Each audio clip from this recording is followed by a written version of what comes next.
Hey there, coaster fans, it's Ty's Coasters, and welcome back to another coaster video. This is a little bit weird for me. I've taken a bit of a break from the coaster channel to focus on another channel, but that's besides the point. Today I'm here with another coaster review. Is this a coaster? I'd say it's a coaster. I guess it's a coaster. Let's go with that. Tidal Twister. It's a coaster.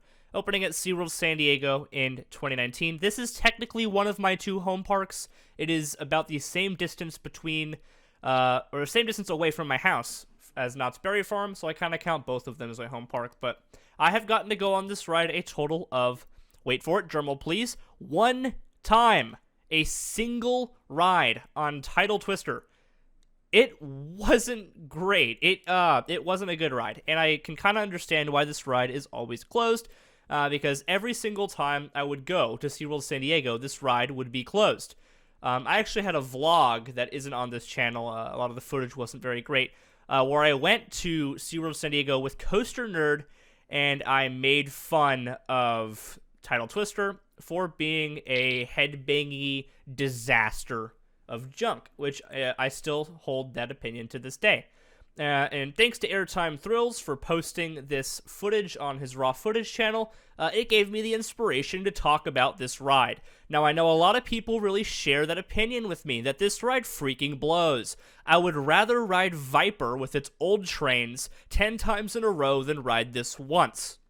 I would rather ride Apocalypse before the retrack all day long than ride this once. This ride sucks. I really wish SeaWorld San Diego would have gotten something before this, or just wouldn't have gotten this at all. Maybe put a flat ride in here instead.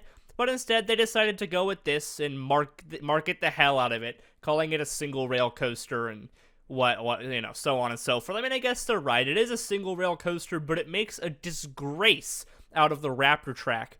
And it looks beautiful. That's the thing. This coaster looks fantastic, but the restraints on this thing suck. The restraints are like these weird plastic over the shoulder, like they're like all plastic, and they suck. The head pads are terrible. The seats are really uncomfortable.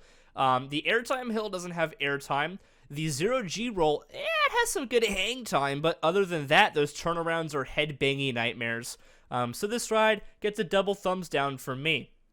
This is one of only a very small amount of roller coasters that I will say, ride it and never ride it again. Credit and forget it. One and done. I'm not doing this one again, and I will say that. Even if it's open, maybe I'll do it again if I'm there with a friend who's never been to the park, or there with a fellow enthusiast. That's pretty rare.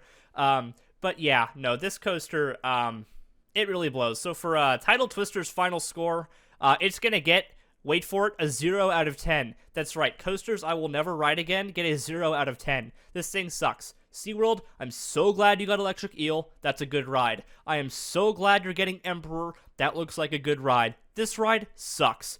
Thank you for learning with Emperor, but this ride sucks.